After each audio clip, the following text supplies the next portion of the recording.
lobby for game number 2. Our next question is, how important is MMR? SG players only have 5k like slacks.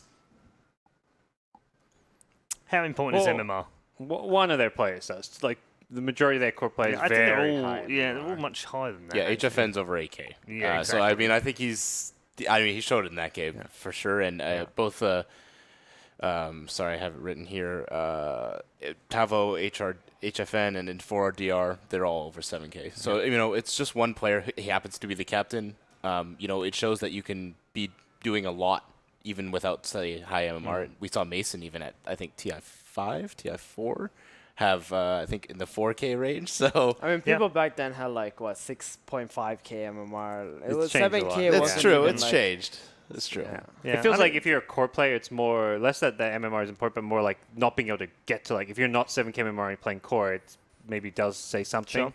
Sure. Once it's like 8k versus 9k MMR, it's like, I mean, it's either player can be a pro player. Just because you're 9k, well, 9k is maybe different. Just because you're 8k doesn't mean you're playing pro. Yeah. There's various different like other skill sets other than winning pub games. Yeah, for sure. I mean, I remember there was a number of Heroes of North players that came across and hardly had any MMR actually, but they were great players, very skilled players, already understood the basic mechanics of the game and transferred across very well from Heroes of North as well.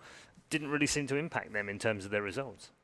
Yeah, having that competitive experience is, I think, as important in some ways. I mean, they're differing skills, be it mechanical, be it team-oriented, decision-making stuff. All right, we are into the draft, and this is game number 2. Evil Genius is just a game away from claiming a place in the semi-finals. They will join an elite group of teams already there, of course, IG, Virtus Pro, and OG. And what do you know? Darkseer first phase banned. Which means we'll bust out the Ricky this time. Yep, it's gone up the ladder very quickly. Yep. Last pick in the SG Secret game, it was last pick by Secret, and then it went to the second phase. Now it's gone to the first phase to ban. Yep, first phase ban. Yep. Yep. So Ricky, that's one of Zai's best heroes so far. I think he plays it very well, and EG is a team that just does very well with vision control. SG gonna be the ones to take the Crystal Maiden, get that aura, fast gameplay, Enigma. Oh, so that's Tavo. Like, he loves this hero. I've seen him play Enigma in his pubs all the time, and he has like this sort of special build where he goes drums and like tries to fight with his team all the time. So maybe we'll see that. And EG straight away with the Rubik counter pick. Yeah, we'll just steal it right back off you. Yeah. Looking at some pub stats, Rubik very good hero versus the Crystal Maiden, and as for Enigma, you got the big plays. You gotta steal the black hole. It's definitely something enjoyable to watch. I mean, I think Rubik here, especially in the hands of Crit, is going to be deadly. He's been known to be one of the best players on that hero. Only other person I think we say is talking to FY. I think these guys got the memo that Toby is casting this game as well. Yeah, always helps when there's black holes involved, and especially if there's multiple black holes involved, which is likely what we're going to get. Well, for Tavo's sake, in this game, I hope he just never casts his black hole. Well, I think that's the other thing with this, isn't it? In all seriousness, when you're an Enigma and you've then got a Rubik, there's that automatic kind of I've got to be careful where I cast and how I cast because I don't want this to go. For sure, so you're telling it just puts a moment of doubt in their mind, doesn't it? Right, you're telling your team, kill that Rubik. Yeah. Don't forget about everyone else. Yeah. Just kill the Rubik, and then we're good. Then I can actually play my game. Yeah, because it is disruptive, gods, isn't it? Yeah, very. First of all, you've got to try and think about how can I get a good black hole, and then you've got to think, well, can I cast it now? And all of that's got to happen within the space of a second. And then sometimes you maybe over-prioritize farming, trying to get like a Lincoln Sphere to stop that spell steal, and suddenly your team's falling behind because you're playing too greedy. Ricky's really hard to play against because he's a vision scouting hero that's going to find the Enigma's positioning. So very, very difficult Enigma game already. It does look like EG have already kind of figured SG out in terms of what they might draft. Should they leave the Crystal Maiden open and then the Enigma open in first? I guess they would have banned it in the second round anyway. We saw Enigma ban 4th or 5th, I think 5th ban last game because their offlane was still open. And I mean, EG have versed these guys a ton in pubs and stuff as well, so they're very well familiar with it. Slark ban again. So 2 heroes that EG picked in the first game, meaning that they were thinking about that SG would take it, so they took it first. So SG can't get their hands on it, and now they ban it themselves. talked about how teams who played like similar heroes, they understand the power and how much you can actually respect it. So let's look at Lina here, since it hasn't been banned yet. Very good hero with SGs. Has very good synergy with Crystal Maiden, you know, stuns from Enigma. Wonder if EG will get rid of it. I really like SG's Banzo, the Spectre Troll targeting Arteezy a little bit. Yeah, Troll's kind of felt like one of those unsung heroes. We've seen a lot of teams be very effective with this this patch and here at this tournament, but really a hero we haven't talked about a lot. Yeah, and right now, like, that's 3 Arteezy heroes already banned. And I would think Arteezy has, like, one of the smaller hero pools in this tournament in comparison to the other teams in a bit, because he has, like, some, how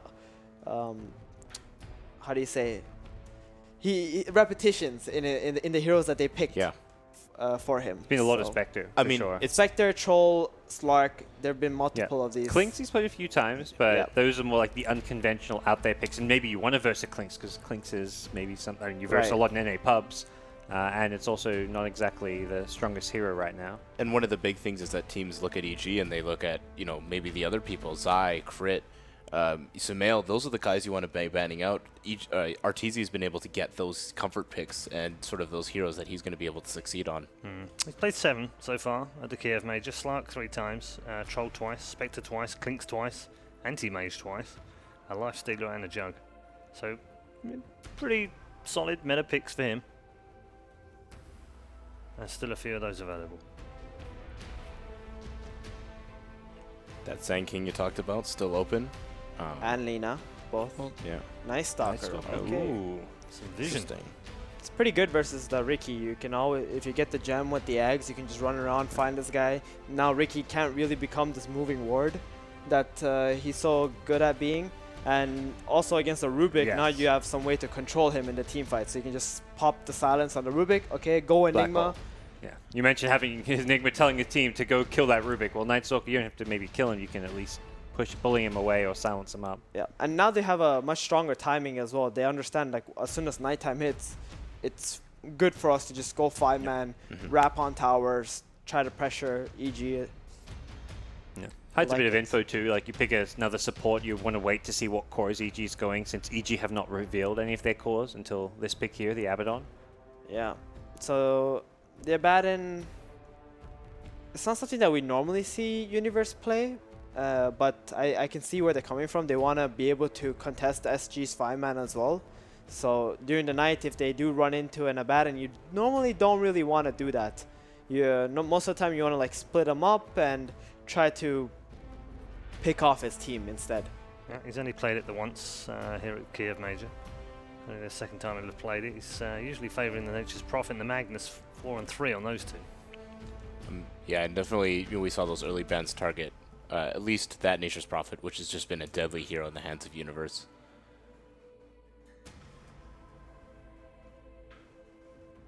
Now SG are going to have to go into their 1 and 2 positions. Yep. This is where like you can really see their lineup being rounded up. Like, that's how they really like to do it. Do you feel if they don't take the Lina here, it gets banned? Well, Terror it doesn't matter. Blade. They're going to pick out the Terror Blade. Typically, the preference is last picking the mid over the carry when you have that 10 pick. Mid's like you want to have mid is much more important to have a good matchup. Whereas like, I mean, carry, if you have a support say you're okay with that. You can play a 2v1 lane, 3v1, 3v2. You can have a numbers advantage. Mid lane is that typical 1v1 matchup, so you want to have a lane advantage. I wonder if EG will just pick Lina themselves now that they see a Terrorblade, something magical damage, AoE control for the illusions. Because right as it is, it's really hard for them to kill some really fat illusions. Yep. Yeah, hasn't been a popular pick for EG. I haven't picked it at all. I haven't picked a single Lina during the Kiev Major. Invoker. So they are going to go back for the Invoker. Has been the most popular Sumail hero here. Yep. Not so much stuns to get the Sunstrike kills off, but we have seen Sumail not really care too much about that. Yeah, he's he's kind of immune to that kind of thing. Yeah, he plays a solid Invoker all around. One thing that's interesting to me is that, you know, both 4DR and HFN have been able to switch out through that mid lane. You know, maybe that Terrorblade, you know, they wanted to wait to see what Sumail saw, and then maybe push that into the safe lane just to protect that hero, make sure he gets his farm. I see. Maybe they want to go for the Templar Assassin here against the Invoker. Yeah. One thing SG Sports kind of lack is that like blink initiate, like that catch. You've got disables, like in the sense that Night Right. Stalker, Enigma's Malefice, you've got Frostbite, but you don't have like a hero to immediately jump the Invoker, stun him, lock him down, and let the Terrorblade kill him. Because TB can match up okay versus Invoker when he's like fairly low armor, high physical burst damage, but you need that like insta stun to enable the TB to do that. So they do Okay. ban the TA Yeah, out. and take the the Lycan. TA and take the Lycan. Interesting. It's Okay, one of the that's special heroes. giving SG a little bit of a headache. Not a lot they can do with it though. Lycan is somewhat of like a anti-carry as well. There aren't many core heroes that counter him except for like these offlaners. So I'm very interested to see how SG will respond to that pick. You might have been thinking about the Invoker, but this Lycan just throws you off. Yeah, I mean, I look at SG's lineup, and they are definitely lacking in the stun department to be able to hold down that Lycan. That hero, if he gets out of control and, maybe gets a BKB, the only thing they have to stop is the Enigma Black Hole here. Yep. Hero that could be good is like an Axe that counters Lycan and Invoker, but it's not really a possibility. So Puck it is. Get some catch. I mean, that was going to be... it's not ideal because it doesn't give them maybe a secondary core. You've got an Enigma Puck together, but I really feel like they did lack that element of pick-off. Okay. Predictions time. Game 2. EG on the verge of a semi-final place. Or can SG pull it back? Gods, which way? Going to stick with EG again. I think Sumail's, goes from one strength to another. The Queen of Pain game was phenomenal. He's playing his most played hero at this tournament just in the last couple of months. It's Invoker's Scare. I'm got to believe in him and EG to take game 2. Okay. Same thing for me. Evil Genius is really strong. Arteezy's Lycan, we haven't talked about it very much, but that is one of his signature heroes in my opinion. He plays that really well. Okay. I gotta go with EG on this one. They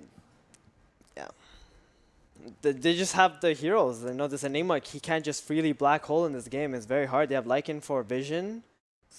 Even if they're playing as Night Stalker, gotta go with EG. All right. Okay. A clean sweep from our panel. It is EG all the way up here. Is that going to be the case as we head into game 2? Good luck to SG and EG. It is game 2, SG going up against EG, who will be the greater G coming into this series. Obviously, SG have a long way to pick themselves up off the floor purge. Can they do it? It's more like they felt like one flight of stairs down, and they're like, okay, we lost that game. Let's see if we can get back up to where they were. Just they're down. They can still see the finish line, though. They just got to start sprinting, maybe like pull their ankles, like do some cheap tactics, something It's like that. Going down the stairs, just lean back and then just grab the feet out from EG. Throw a banana peel ahead so that EG trips on the way there. Something. Strategies. There's things they can do to try to win this one. And Okay, so maybe the question should be, will EG break their hip going down the stairs? they could throw, here yes. in game 2. I mean, they could. Throw a hip? Did they do the proper calcium building to have strong hips? I think they did. EG's been looking a lot better. I think they haven't looked as faltering as they maybe did during some of the group stage matches. So with that said, though, I think the TB pick was fantastic from SG because EG does have some AoE plums. Invoker's very good at that, but I feel like if SG gets ahead, they're going to take a lot of buildings. They've also got an Enigma as well, so their late game team fight is pretty good. There's some cool things about their draft, but I also like the Lycan response. Kind of does similar things. Can chase down some SG heroes. So we'll see how the game plays out. It's again, we sit there in the position saying EG is very, very comfortable. Like Arteezy on a Lycan, EG Sumail, like you got offlane universe for a bad, and it's like, how does SG even contest this? And do you contest it? Like, do you spend most of your time hunting the Riki in the early game? Is that where your mindset moves, or is it just purely, let's make sure the Enigma has a good time, Puck will take care of the rest? It's definitely the other way around. Ricky's going to be hunting heroes for experience, whether it's going to be Cat jungling or Crystal Maiden or the Enigma jungling. I mean, he's obviously offlane Enigma, but at some point you can definitely contest his lane, because just Lycan alone with a Rubik and a Riki, they can certainly be able to kill Enigma if he shows up the lane. And this is an important D-ward here.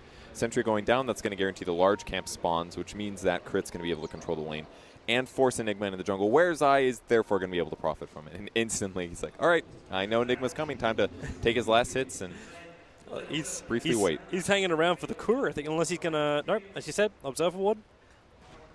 So interestingly, he's actually swinging to the mid lane, maybe prioritizing the Puck rest. Okay, just getting the ward down instead. This is to spot against potential rotations. And that ward actually can be really important when the Night Stalker does his first night room. So that's going to cost Crit very slightly in terms of experience, but gets here just in time for the important thing, which is goodbye Clarity Potion, 50 gold. EG's winning. Check out the net worth. You're saying game is won already? I thought that triggers you when I say that stuff this early on.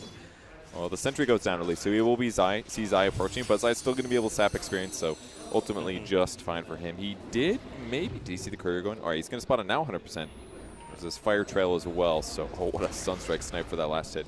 So does Zai get the courier? Surely he does, right? It seems like they're not even moving the Warp Dog. They're not paying attention. When Zai's doing this, you have to be ready for it. So a courier kill goes the way of Evil Geniuses as SG missing out a little bit. That was such a sloppy play by SG. There's no way that. Oh, wow. That's Samael's actually so low. ADR almost has him. Has to trigger off the salve. He'll actually end up canceling the salve as well of Samael. A big advantage if you connect on the orb. Orb jump forward. Support's coming in from Universe. Wants to give him a little bit, and the shield will do the work. Cold Snap turning it back into ADR. They'll trigger the shield. There goes one, but Samael up the hill, regenerating quickly. They'll trigger the Shrine, and they'll stay alive. That was the howl from Arteezy coming in at the last moment. I mean, there was a small chance that that Sumail ends up surviving there, but Howl making a difference. And hopefully Arteezy wanted to grab that. If not, I think he's going to be a little pissed off right now that he had to skill that ability just to keep him alive. Well, he has a 0-1-2 build currently on the Lycan. Yeah. Do you actually want to prioritize that kind of stuff, or is it you wait until later for the Wolves? It really depends on what the matchup is. For his lane, he doesn't have to worry right now. But if Enigma does spend a lot of time in the lane, a lot of Feral Impulse early is very beneficial. He basically has a free Quelling Blade from Feral, and he's got the 4 HP regen. So helps him lane sustain, makes his regen go longer from his self-tango, and then later max out summon Wolves so they can spot enemy heroes. But do they need Wolves with a Riki? It's probably worth it, I would say. But you never know which way he wants to go. Again, ADR trying to get right up in the face of Samael while in the jungle. Cat's on the run from Zai. Reinforcements comes in from GRD as they try and beat out Dust. They need the Frostbite, holding him in position. Where's the reveal? There goes your Dust. Universe wants to break him free, waiting beautifully for the time to let that Aphotic Shield go to work and put Zai back into a kill zone. He does actually have the blink, so if he wants to, like Tavo's on the run, but up on top lane, Zai wants to jump on top of Cat, but he needs to keep it so close. There's the shield damage, jump forward. Oh, no! He backed up! 5 HP! And the Cat, well, there's one of his 9 lives. That was so greedy, but why did he even do that? He tried to back up before he got voided or something along those lines. Okay, what he wanted to do was he wanted to do the damage with the Blink Strike, let the shield break, and not break the invis. But he didn't realize that it wasn't going to get the kill, and he did. It kind of looked like he canceled his animation, so maybe was just trying to do the Blink Strike, maybe just fully cancel. He's going to maybe kill Puck mid. You do have that Rift doing a little bit of extra damage, but the Cold Snap is difficult for ADR, but he'll drop down to 16 HP. In comes Canny, or Frostbite over onto Invoker. He wants to leave one last orb to maybe help push the lane back out and allow him to TP home now. I am still crushed by him missing that kill. Either way, he has been extremely successful this game. He's baited out a Dust that was countered instantly by Universe. He got a kill on the Courier. He's denied some clarities from the Enigma, but that would have really accelerated him. And the big item that he maybe would love to have is an Orb of Venom. King RD going to get some real pressure in here. They got to fight him. They would love to. As, well, munching as many trees as you want to, but the pick up on Crit drags it back in, and this damage, GRD, the first blood, it will still go the way of Evil Geniuses, even if Zai did miss it before. This skill is really good. I have definitely underestimated this thing. The effect's double at night. That means by howling, these two guys just got plus 20 damage, and they hit for 53 right now, which means that that's a huge damage increase. That's like a 40% damage increase at this point in the game, not to mention 100 HP bonus. So 2 heroes that hit kind of weak, but pretty easily kill the Night Stalker. Really nice moves there. Tarbo's moved back down to the bottom lane. He's still not getting as many levels as he would like to on the Enigma, but considering the Riki interference has been playing out, he's still going to be strong enough to repel the push from the Lycan. And he's certainly got the gold too. Arcane Boots had a good time here. I mean, Arteezy doesn't even care about this. He's got 3 points in Feral Impulse right now. You pop a Tango and sit there doing whatever you want, 15 HP per second. Zai slipping in around the back. Now, you don't have, well, you got Dust on got GRD. Howl That's too. the one thing to be careful of. Telekinesis picking him up, and the jump forward. He never even got the Dust off, died so quickly. Even the Courier was trying to deliver items in the middle of all of this. Cat gets the TP in, so at least keeps the 3 heroes of EG off the tower. This damage is actually insane. It's incredible how much this does. And that's 1 skill point too. Another thing that could matter later, actually, is really nice night vision when Lycan uses Shapeshift. Like, it just feels like Lycan counters what Night Stalker does, right? If it's nighttime at all, Howl doubles in effectiveness, which kind of makes Night Stalker worse. And if he even gets reduced vision, like Lycan's vision gets boosted up. Zai's trying to get out of here. He's got nothing to actually blink to. That's why Rube is coming in closer. So the jump down, the Dust was still able to connect, but Night Stalker picked up and just tossed back up the stairwell onto the other side of the smoke cloud. Worth it again, another 90 gold for another Dust. And another Observer Ward too, which is going to remain up for full duration. They put the sentry down, but they didn't find the obs on bottom lane. So EG have a lot of information, and it doesn't just come from Zai's movement. On the mid lane, Puck's at 20 and 5. Sumail's at 30 and 8. So by all means, mid lane is being won. With that said, Universe isn't matching the Enigma. He never will in terms of farm, but in levels, he's actually ahead as well. Just hitting level 5, grabbing another bounty rune here. So things are going quite well for EG right now. I feel like the Lycan was certainly a hero that they were ready to pick, and in combo with the Riki, which I think is why they opened with it, is giving them a lot of early advantage. Still haven't felt any presence coming in from this top lane. The Terrorblade not really achieving much. That top tower actually hasn't taken, is taken a couple of points of damage, but that's all. And now Zai's ready to gank him up, if possible, with Universe. This could work. He doesn't have Sunder, but EG doesn't necessarily know that.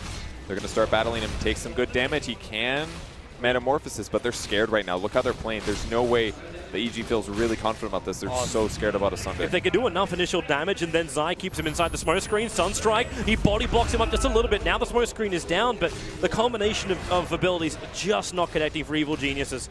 And Terrorblade's already leaving. It's like, okay, you're up on top, I go down bottom lane, and we now start making a push. That's very unfortunate. Oh, I'm sorry. Did he use? Oh, he was holding skill point. I didn't realize.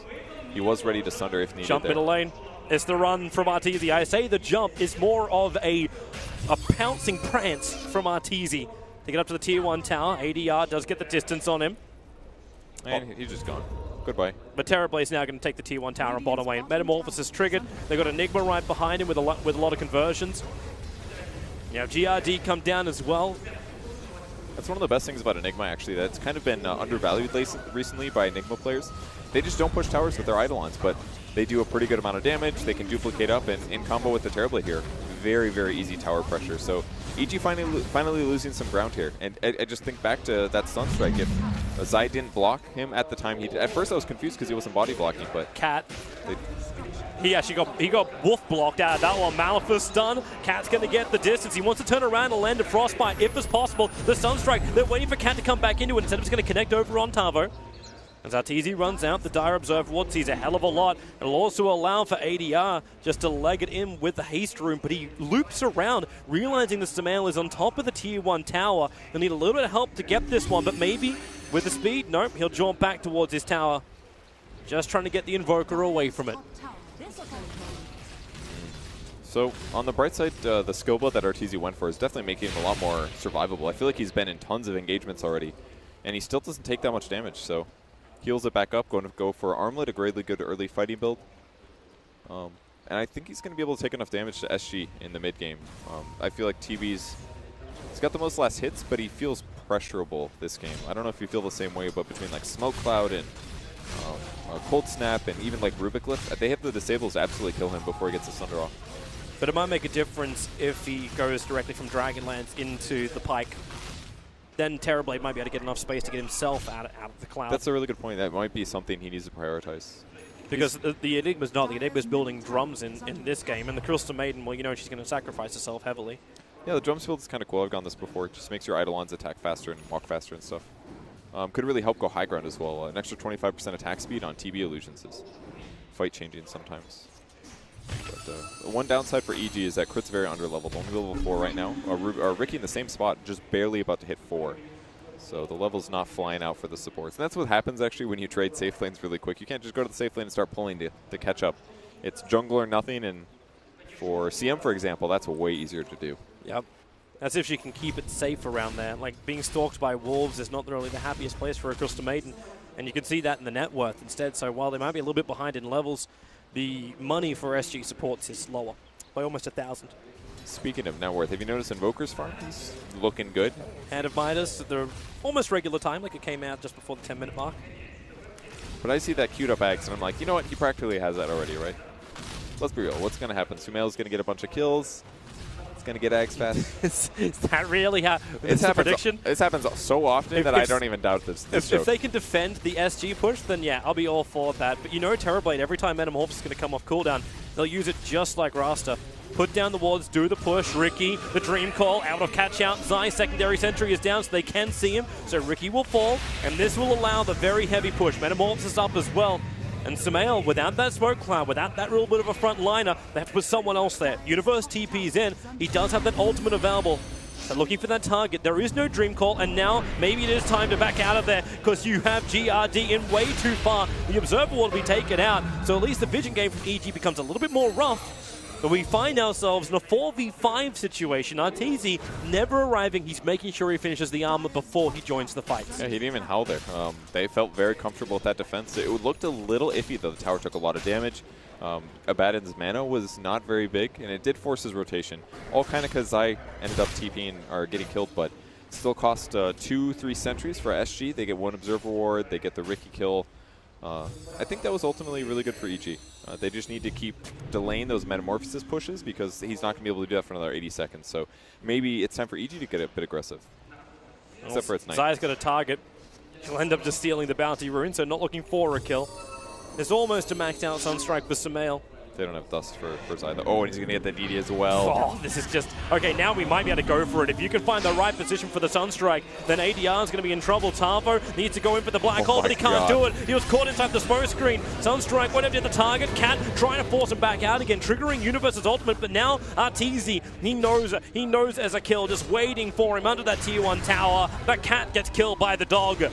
And Zai actually having the double kill, being the last one to get the last hit. So the rat, in fact, kills the cat. And that Observer Ward made that fight so easy. As soon as the DD was grabbed and he knew Puck had already orbed to try to get to the DD rune in time, smokes dropped, guaranteed there's no black hole. Arteezy got to use his ultimate, feeling the moment to come from the right side, make the black hole harder, attack the same time the smoke cloud comes out. It's just easy cleanups there for EG, and they get a tier 1 out of it in the mid lane. During nighttime, the time when SG is supposed to be strong. Yep. But GRD doesn't really have that much of an influence. Bottom lane, Rubik is on the run. Tavo's trying to do this solo, actually trying to steal anything that can help him. The stun does help, but the Terrorblade's on his way in, but into the tree lines. Crick just keeps going in deeper. Will there be some enough control with the throwback? No, there is not. Not with Cat arriving to help with the frostbite. But 3 heroes having a hard time killing off a Rubik in the trees. Yeah, he did some great juking at least. Yep. But in the meantime, EG's still getting the passive farm that it needs. Yeah, this is the typical time where Invoker kind of spends a lot of attacks on some Ancients and neutral creeps. It's about halfway, a little bit more than that, towards his Aghanim Scepter finishing. And the Lycan's actually catching up pretty close here to the Timber Saw. Or not the Timber, the Terrorblade, the other TB hero. Only 700 away on the net worth. Still want to see more effectiveness coming out from SG. What do you mean by that? Like find the right ganks, or? Yeah, find the right ganks, but they can't really initiate. Because you can't put GRD on the front lines, as obviously SG found out when they tried to push him onto the tier 1 tower. But Puck Dreamcall needs to be on the right targets too.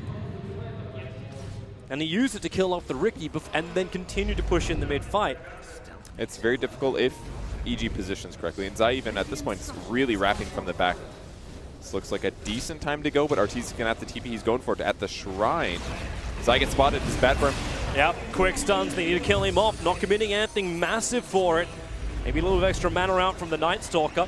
But with Metamorphosis up, Ricky down once more. And the side lane's not pushing in that hard. They're looking to the tier 2 tower in mid. Even if they can just force out mispositioning from EG or a glyph on the tier 2 tower, that would still make it worthwhile for this push. The tower's taking pretty good damage. Careful. They got Frostbite. It's definitely going to help kill Puck if needed, but the sentries are spotting the wolves. They know EG's still lurking here, looking for the kill. Universe just runs in. As long as he's actually got the borrowed time, he can stay alive. Now it will actually be triggered. Smoke Cloud's nice. Sunstrike right in the money. Into the Sunstrike. Tavo and Cat, they soak it up, but you've got enough of a stun. It's the Dream Coil that comes out. canceling it up, and Zai takes a double kill. Arteezy wants to mop up the rest. He's chasing down ADR, and, well, GRD has to turn around. There's no other choice. A quick forward on Arteezy. The wolf form will wear off. And SG not coming out on top of that one. Very close, though. I mean, technically they got the Ricky kill prior to that. They got the Rubik kill, but it did cost them Black Hole as well as the CM and the Enigma death, of course. It looked really good for SG, but a little too much damage there to clean them up. Let's have a quick look at that fight again. Try and deal with the Wolves. Universe soaking up a couple of abilities. And Arteezy runs right to the back line to kill the Crystal Maiden if possible. Sunstrike got him very, very low, and I think something interrupted. Maybe that was full duration Black Hole, but the Rubik left definitely helped a bit. That wasn't a full duration Black Hole. That's why I thought maybe it was stolen Dream Call, but I checked Rubik and he actually didn't take it. Probably was Cold Snap. Cold Snap would have had the range for it because nothing else was close enough. Yeah, and it's a little bit hard to notice sometimes. Possibly it was the Cold Snap that helped them out. So kind of a close fight there, but Sumail was ready. Well, I assume. EG have arrived. There's a Mask of Madness with the armlet over on the Lycan, and Roshan is up. At the same time, they find a big opening with no Black Hole. The Sunstrike's right in the money, but it comes too late. Terribly. Sunder's out Arteezy, and now it's SG trying to turn it around. Sunder's stolen. Crit tries to give the light back over to Lycan, but it's still not going to be enough. Zai, what do you want to do? You're going to get dusted up and have the entire SG Brazilian team turn on you, giving the Terrorblade a double kill, orbing forward. ADR looking for an opening. No Dream Call to give them the control, but they trigger off the darkness, make it so EG, they go, well, dark for the moment as Rubik moves through the tree lines. GRD can't find the opening yet. Sumail still sticking around. I think they might have to accept this tier 1 town's going to fall. There's no fortification to slow it up, but they do actually do a lot of damage onto the Night Stalk, but the bigger one is Sumail. He's dropping quickly. The Midnight Pulse cleans up the trees. Borrow Time also triggered on Universe. Terrorblade's better more, but it's got a little bit more time in it, but last time SG tried to force a tier 2 tower, didn't work out that well, so they retreat for now. And the communication coordination issues just kind of hurting EG here. They should have been able to kill the TB, but the Sunstrike was just a fraction of a second way too late.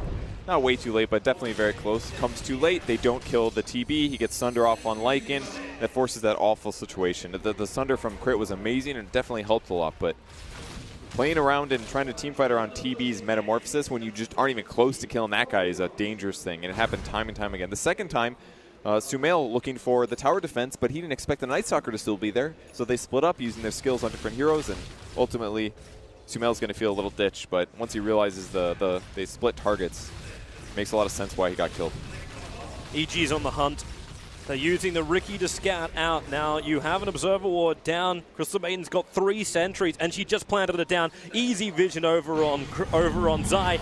And okay, you're going to commit dog form. You want to go in for this one. The Terrorblade's the bigger one. Thanks to the Observer, they know exactly. But the Sunder, it comes down from Terrorblade. There's no Metamorphosis, but Arteezy down so low. Has to armor toggle it back up again. Chris doing his work. Actually, some pretty damn decent work. Holding the Terrorblade in position with the telekinesis. But still, it's 2 heroes going the way of SG. They want more. Frostbite and Abaddon. Shield will break free. Dust is on Ricky. So Zai being revealed once more. It is up to Cat to chase the horse. Abaddon back into his base.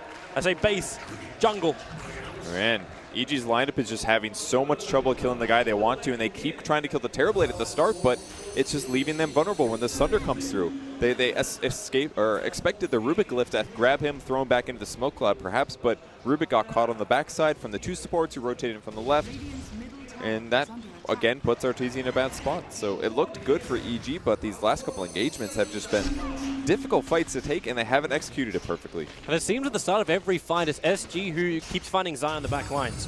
Like that smoke screen you're talking about, like how do you ensure that happens when you have an Invis hero walk under a sentry ward or walk under the detection of SG? I mean, EG clearly didn't care about that because they did still commit after they spotted him. True. But you're right. It's got to be a little bit dangerous. Makes the initiations hard because your opponents are ready. They know that EG's going to go, and they know the Ricky can see them. So we look towards Roshan once more with the Wolf. Zai's hovering around it too. SG don't want a bar of that. Like, they don't need to kill off Roshan. They have a terrible lineup for it. They would love to counter it. But for now, investing time into the farm, invested into the big items. The mech is actually done, but while that Dire Courier is dead, they can't really bring it out, but they can find a better target. The Sentry and Obs Ward is down once more. Zai trapped for the moment. He has to wait it out. The Malphite Stun will connect, and the Orb basically flies over Zai twice with the Malphite Stun, but he is away.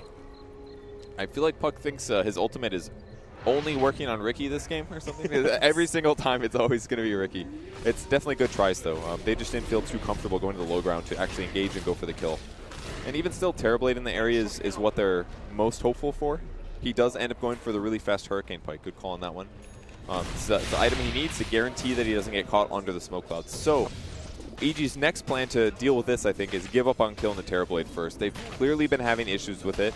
Go for the supports, ideally, and then deal with Terrorblade later, perhaps, or try to wait until you have like Cold Snap plus Meteor to chain stun him enough so he doesn't get Sunder off. There might be a little bit more possible now. You have the Blink Dagger on Samael. So his positioning in fights is going to rapidly improve.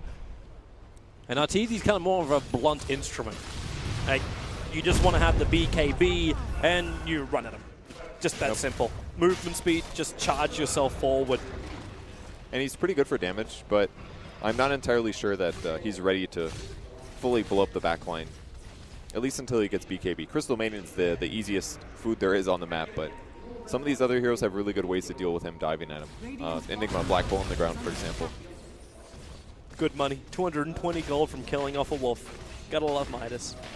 I was going to say, how? That's a lot. I know.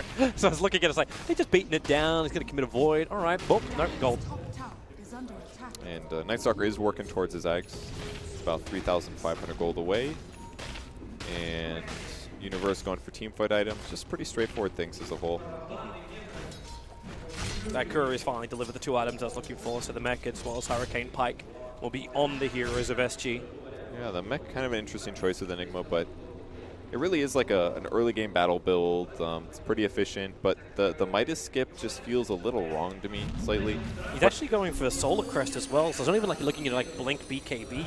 It's honestly the right choice, considering you're against a Lycan and a Ricky. These guys are going to do so much damage to his backside if he's not paying attention, or if they catch the right initiation. I think just more armor works. This smoke will let him go in. Look at the damage Arteezy is doing to Roshan. He's going to be dead before SG could even respond to this. Universe runs in close, but damage is done. Roshan is dead, and EG had the Aegis Immortal into the hands of Samael, and armed with that Blink Dagger, you know he's going to get aggressive. You asked for it before, like Samael finding kills. Samael is 22 minutes in without a single kill, not even a Sunstrike pick, nothing. It's 0-1-3 on this Invoker. He's landed some Sunstrikes, but nothing to nothing produce. that sends him critical. He's also missed some crucial Sunstrikes as well that could have turned fights. SG ready to take the fight, though. They're looking in the enemy base. The Wolves are scouting out. This is exactly what they're afraid of right now. Crit's going to be the only target. If he comes out just to Fadebolt this wave once, no, the Terrorblade revealed himself. So they won't find that. But at the same time, SG's got the tier 2 tower. Yeah, EG are not in position for this. They should have been a little bit more patient, I think. They kind of just went for it right away.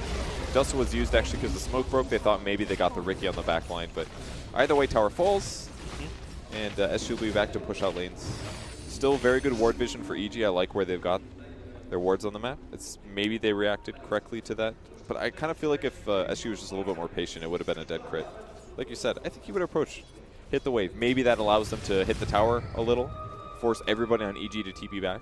That's that gamble again, though, right? Like, it's not as bad as like going up against a Slark like game 1. But SG are sort of playing in the dark. They left that one Observer Ward down while they were pushing, and after they killed off the tower. But they didn't really see much more on the map. So Roshan goes down.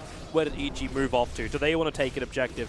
That's why GRD moves up north. He has his dust available. Zai is moving in deeper onto the Terrorblade, but this isn't a gank. There's nothing to work with here. Samael doesn't have enough mana. He burns enough mana for Ghost Walk and TP away. Yeah, it's more of a looking session. Just going to look at him. Free looks. Ricky does want to track the Terrorblade, though. It's pretty important. If they can keep eyes on him and engage on heroes in other places, it could be really useful. But they just their ability to gank on EG side is getting not that much better. After losing those last couple fights, Lycan is looking like a worse hero pick now. With the Academ Scepter build on the Abaddon, does this actually make it so EG can take the fights? If he doesn't die here and moves backwards, but okay, he'll be fine. It's kind of an ability that really could just turn the scope of something like a Black Hole. I don't think you can activate it. You know, you might be able to activate it while you're getting Black Hole, but you'll probably instantly get disabled again, is my guess how it might work. But if it works that he can activate it, it's at least going to stop a lot of the AoE damage that could come out and possibly turn teamfights in a big way. But if he's also silenced by Puck at the same time, then he can't break it. So it could definitely make an impact for sure, but I'm not super sold on it just yet. And also, I feel like EG's going to not be this one cohesive clump of a team fight, with Lycan running fast, with Ricky going whichever way he needs to go to not die. Might work, might not. Well, we'll definitely keep an eye on it for the fight. ADR away. That's a fun little jump in over on the Abaddon, especially considering it's right underneath a Radiant Observer Ward. But just before that, it was nighttime. They didn't really see anything with that Observer Ward. So we hit the daytime, and now it's up to SG to gank out. Interesting timing to do it when you don't have darkness available. Yeah, and we did hit. We're 239 away from nighttime. it's definitely interesting, but it's also better in some cases, just because you're going to have vision advantage over your opponents. I mean, if you don't have Night Stalker Ags yet, sometimes it's a problem. Like last time they smoked, they approached the tier 2, smoke broke, but it was just heroes. They pop dust, they don't catch anything. So at least if it's daytime, you'll spot your opponents. Once they get Ags, yeah, absolutely. Nighttime is the big advantage. But until he finishes that in 1,000 gold, I think they're just going to look for fights when they have an advantage, and now is definitely that moment. Just EG hasn't scaled into the... there isn't a lot of contribution, I feel like, going to team fights from their side. It's basically just Sumail's skills, and obviously they can keep people alive with Abaddon, but Ricky has been having some trouble staying alive, and Lycan with BKB will do some good stuff, but it's not quite the same threat as a TB right now, it feels like. Yeah. Right now. Right now. But it can scale. Like we already went over an hour for the first game. Who knows what we're going to get in the Yeah, second but game. Lycan is not Slark. That's the problem. Very different heroes. Hopefully we get our lag solved up pretty soon, because right now I'm getting creeped out by the eyes on the stage.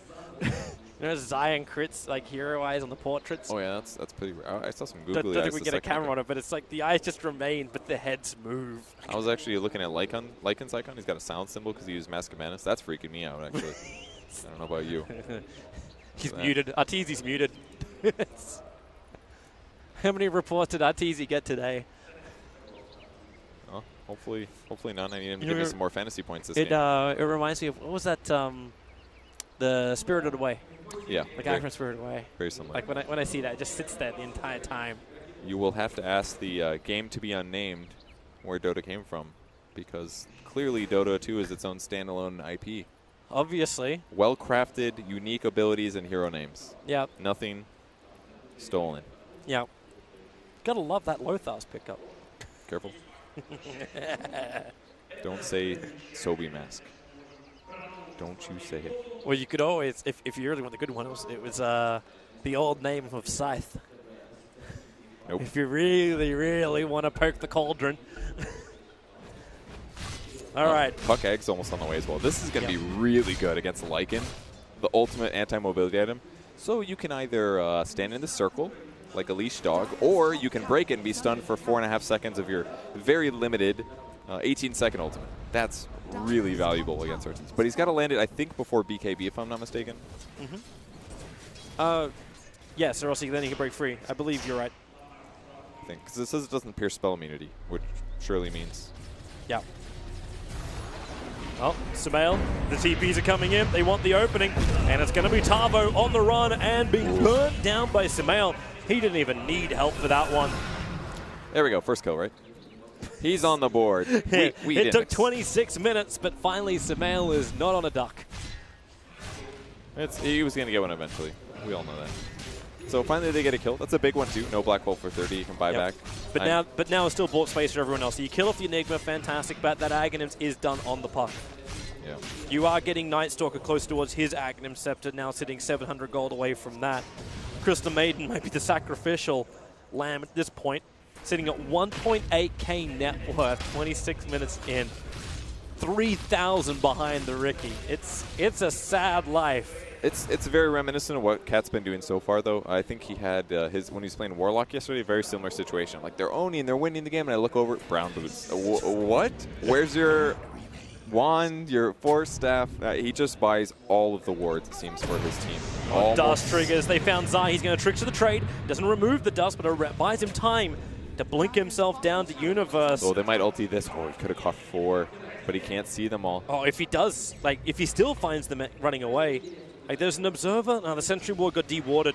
but at least see one. There goes your Dream Core. It catches out Crit. So Crit has to stand around. He's actually going to try an illusionary orb himself away, but he's currently held in position, and then he still takes the stun, but he's inside the trees. Now, GRD will find him. You've got ADR right behind him too, so the damage will be enough. Zai again puts down the smoke screen. Rubik trying to play the corner, but the illusionary orb will be able to connect. So Rubik down for 40 seconds. Metamorphosis is off cooldown, and you got a fresh 10-second BKB on the Terrorblade. Where do you go? Crit maybe could have lived there. He actually blinked at the last moment. The Dream Coil is about to end. I don't know if he was looking at the timer or just felt like it would be better to get out of the circle, but 4.5 seconds of stun is, well, actually it was only 3, but that's a monumental amount of time. He may not have actually realized the Aghanim Scepter was up, because there's a 2-second difference in the duration. Is there? Oh, there is actually, yeah. So he may have thought he actually had the window, and it should be gone at that point. I think most players are definitely going to look more at the icon than count the seconds in their head for an ability that long. True. But yeah, a little bit of a painful death, but not a big deal. I mean, having Blink Dagger at this point as a Rubik is still a great place to be. He's still fairly tanky. There's a lot of really good spells to steal this game, in fact. Like, we haven't talked about that at all. Could see multiple black holes. Surely we will, right? I'm hoping so. He's going to cast it eventually. I am optimistic, Purge. Blink Dagger queued, Guardian Greaves as well from the Enigma, so... There's Aghanim Scepter's rolling out. So Night Stalker's finished his. He's almost got enough money for a gem. The Aghanim is over on the Abaddon. We already mentioned the one on the puck. For now, no one else is going to buy an Aghanim Scepter. What about Ricky? That's a good game for Aghanim Scepter on Ricky. Jump into Lycan, just... I think control from Diffuser Blade may be a lot more valuable for Zai. It is, but what about afterwards? You never know. He's going to run around rapidly until he breaks the puck tether. And then he can buy a Yule Scepter so he can cancel Black Hole or Freezing Field or any of these other critical abilities. I'm sure at that point Enigma will definitely have a solution to those kind of problems. Yeah, he definitely gets a BKB at some point. Well, he's got Blink Dagger in his buy and then Greaves at the moment, so that's his next item choices. Tier 1 tower on bottom lane goes down just before the 30-minute mark. It's taken EG that long to remove all the Tier 1s. And I'm sure they'd love to keep pushing, but the problem with delaying your Tier 1 this long is that it gives them a glyph again, which means they can't actually pressure the Tier 2 super safely. And SG's already pushing the Tier 2 tower up on top, and EG burnt the fortification to hold that. So I'm kind of surprised to see EG actually putting a lot of effort into defending this one, but maybe they're just worried about I guess it is very difficult for them to do a death push on the Tier 2 because it gives SG the ability to TP on the shrines and wrap from the back. That could be way too dangerous. Much safer for them to defend their tower, also have the ability to wrap behind and play it safe in that position, especially when SG has such good teamfight abilities. Do you think it's worthwhile for TZ to switch off getting the Abyssal Blade in order to get a Monkey King bar against the Butterfly coming at the Terrorblade? It could be really useful. I think maybe the reason to get it is possibly Crippling Fear. That mischance is also a big deal. Oh, wow, okay. Terrorblade just walked in the middle of him. Sunder, where he is, controlled the bash. It was there for a half a second. And that was enough to bring down Terrorblade. He did get the BKB off, but it didn't help him at all.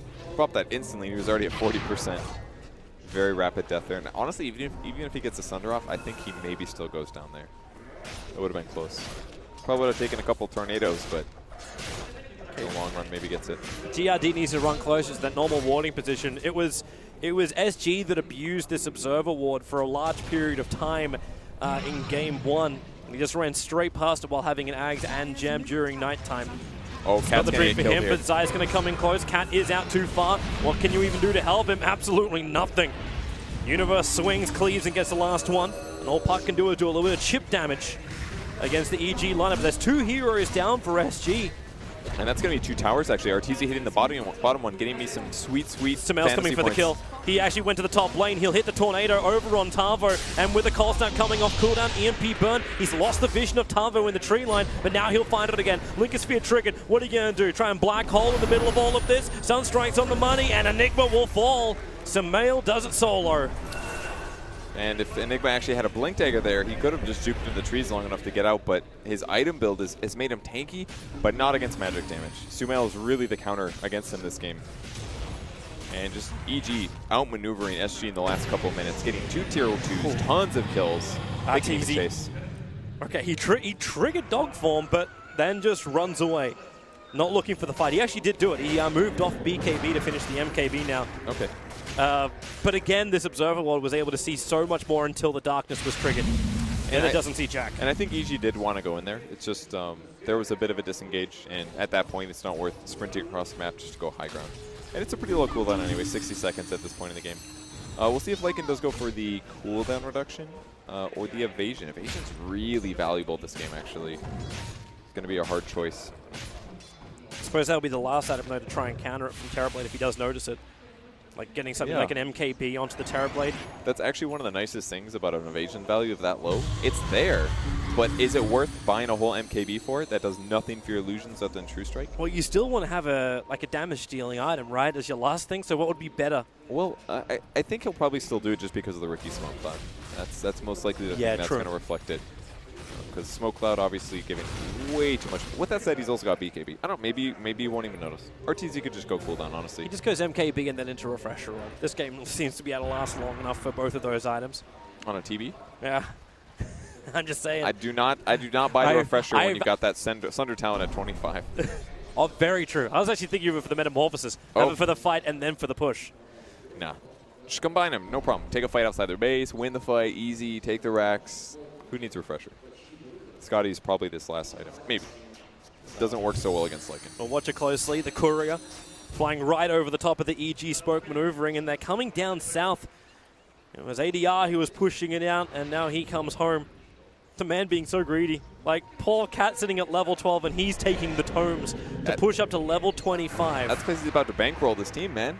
He's going to go for the 420? 100%. I haven't seen a single puck actually get the Illusory Orb speed since I got buffed, which is hilarious because it was at like, what, 300, 320, 340 GPM for so long. It got buffed very slightly, 80 GPM, and all of a sudden everybody's like, oh my god. I guess it's moon shards, actually. That's the big thing. It's all about moon shards. Like, even if you do 6 slot on puck, you can still actually give your team something else. SG just smoked right on top of the Observer Ward. They're slipping down to Roshan, even grabbing the Illusion Rune. There's a Wolf inside the pit now. That Sentry Ward doesn't actually detect it, but the Wolf will time out. And you know EG want to come in for this. Sunstrike connects. Sends a very clear message to SG. They know what's going on. Rubik gets the grab. It's only on the Night Stalker, and there's no follow-up to his initiation until Ricky gets a 3-man smoke cloud. Oh, actually 4 when Puck blinks into it. Still got the Dream Coil available, but they're retreating back out again. A quick 4-star. He gets the Night Stalker back up the hill, but it's the Enigma who's in trouble. Not enough life. He'll fall down, and Arteezy, dog form, tries to bring down the Terrorblade. He's a big one left to actually take this fight. The Puck and the Terrorblade versus America at the moment. He'll go down. Zai's still alive. The orb up. ADR, he's actually away. The Dream Coil allows him to survive. But again, EG out on top of the fight and now looking towards Roshan. The Basher once again just absolutely working at the perfect moment, guaranteeing the TV death. He did actually use Sunder already, so maybe it didn't matter a whole lot, but really, EG just slowly overpowering their opponents. The initiation was really solid, of course. The Night Stalker into the back line. Zai was able to gap close. The fights just seem so much easier if Ricky's not the guy that gets focused right at the start. He hits the back line, forces the supports back, and then it's just Enigma trying to stay alive against all this right click. Going to see the replay again. His initiation was beautiful. 4 mana on the smoke screen. They couldn't do anything at the start. And look at the splitting as well. They have 2 SG heroes to the upper left, 2 to the bottom right, 1 running towards the shrine. It's like even if Enigma gets a black hole off right there, his team isn't in perfect position to take the fight afterwards. Yep. Because even if you got the black hole off, Samel's 3-man Deafening Blast was just pushing all of SG out again.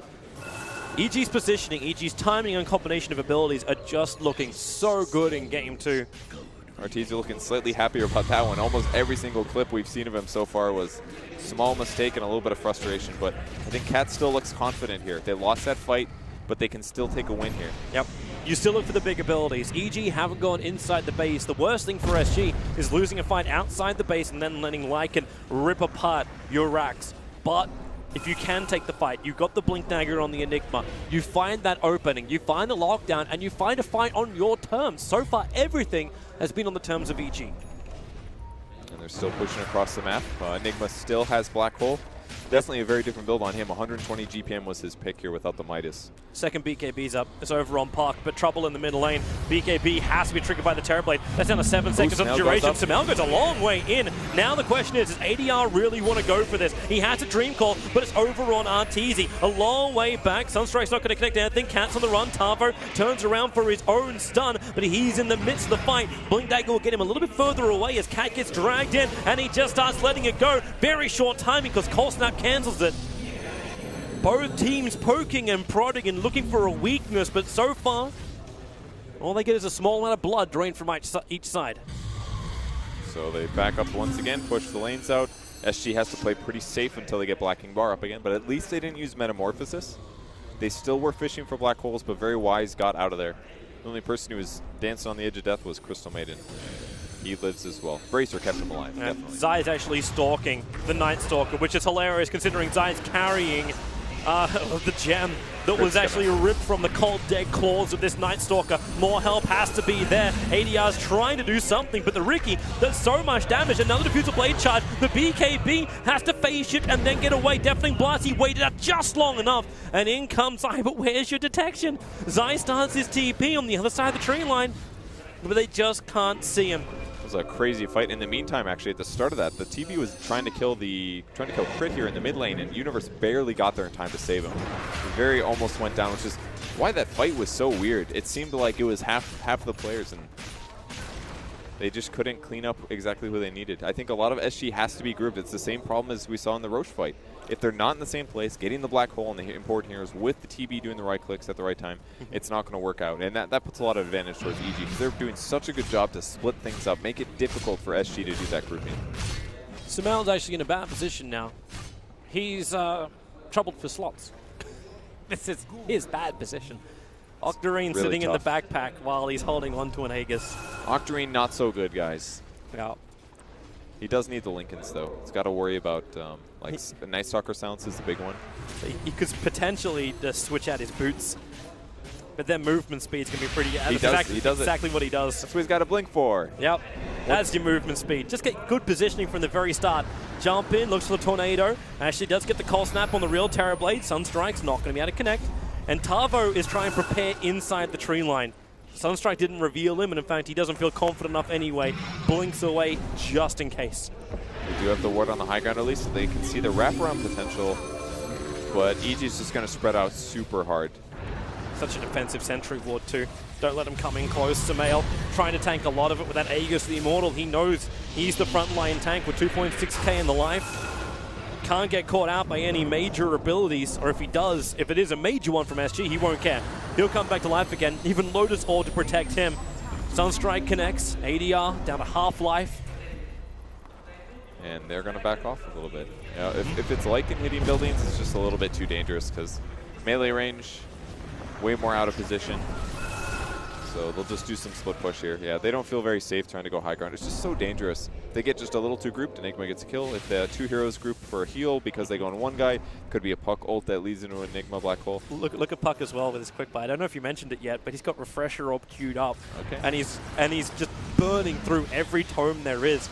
He just used the tome to move from 23 to 24. That's So worth it. he's trying to get to the 420. That's an investment right there. Save your money, kids. We've got 4 minutes until Roshan's up. That's actually going to be a half-decent spawn time for Roshan. 1 out of the 3 minutes. It's good for EG. They definitely control the map a bit better. Have more invis heroes. They have gem advantage too. Yeah, they do actually. So. And we've got a Bloodthorn as Terrorblade. He actually is going to go Bloodthorn over the Skadi. Okay. I think he kind of needs this. It solves some evasion problems. Helps him kill Riki. I guess the disable heroes like Rubik. He can get solo kills basically. That part's kind of nice. It's a really easy way to beat the Lycan as well if the BKB's off cooldown. But he could just walk away as well. The only downside is that he can't trigger off... I suppose you got Mirror... Reflection. Oh, he's actually got Hurricane Pike though, so he can break Lycans and Silence. So could hypothetically kill Invoker with this. Oh, he just switched. He's now got the Ultimate Orb and the Orb of Venom sitting in his backpack. Okay. He switched. Yeah, I don't know. I took some hard justification to say Bloodthorn was good there. Scotty's just a lot safer. He'll put his HP near 3k, and the obvious slow is going to be really useful against heroes like Invoker. Night Stalker has finally managed to afford his gem again. So we are Okay. another 2 minutes, 15 seconds away from nighttime. And then we'll probably see SG get busy again. Yeah. Most likely. Ooh, he's queuing up a Tome of Knowledge. That's not safe. That's a good way to get yelled at by your Puck player, guys. Unless he's buying it for the Puck. Yeah, that's another way. They're trying to save the money so they can get the double Dream Coil control. That's a potential. He's almost 25 though. He's just going to finish this up in the jungle. Okay, and Puck's now put extra things into his quick buy. He's actually got the Scythe of Vice. So he's trying to get Refresher for double coil plus double hex. This is optimistic for a Puck. That's going to be really good, actually.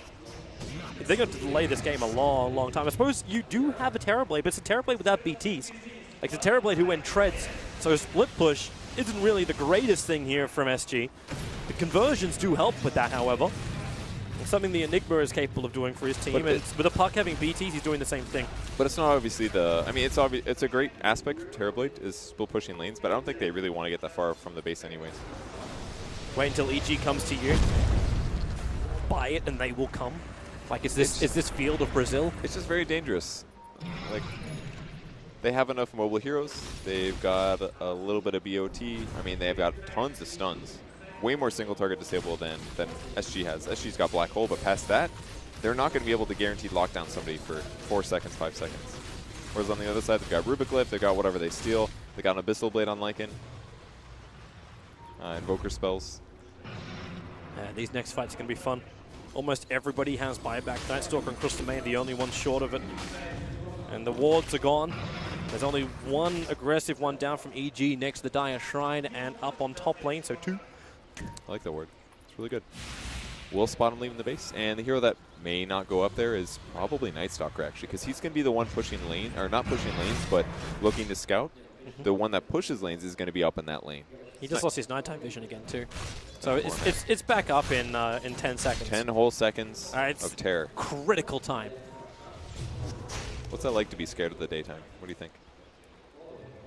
Never had that problem, man. Maybe he just needs glasses. That would solve all the problems. All right, never mind. He's scary now. His mouth open. His face or whatever. Yeah. Oh, they're blocking Crystal Maiden here.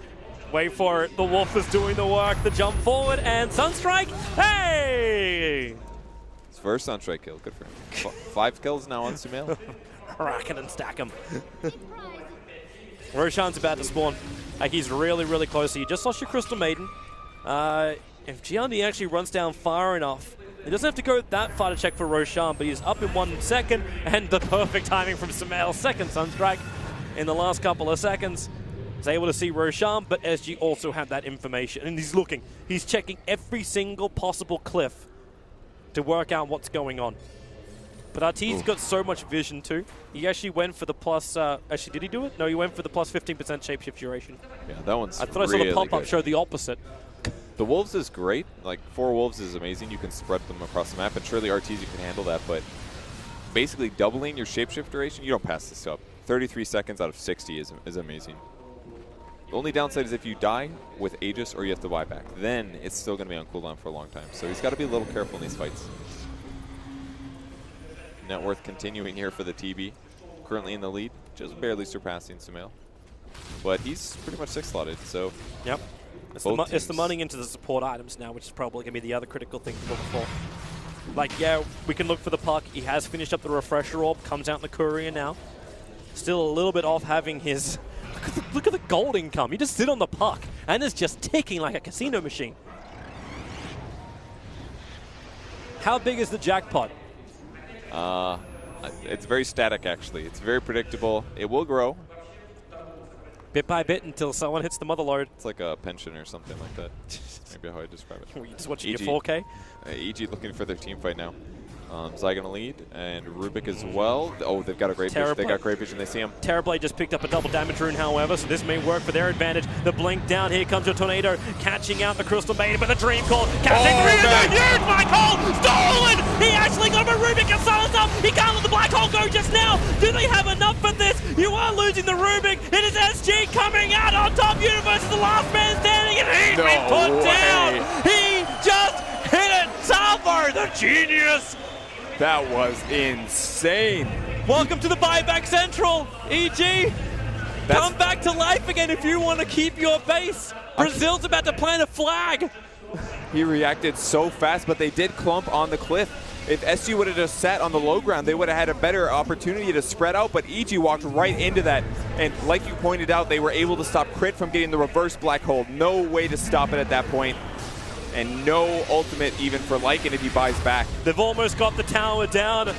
ADR jumps in again. There's still no Lycan buyback. They're holding onto it. Here comes Universe's buyback. Terrorblade thrown up and towards the air. Still got the mana style. He'll pop back out and get away. The melee racks will not fall, but SG are happy with what they've done. A fantastic fight, a fantastic hit, and it really opens up a wound inside of EG. Wait. They haven't left just yet.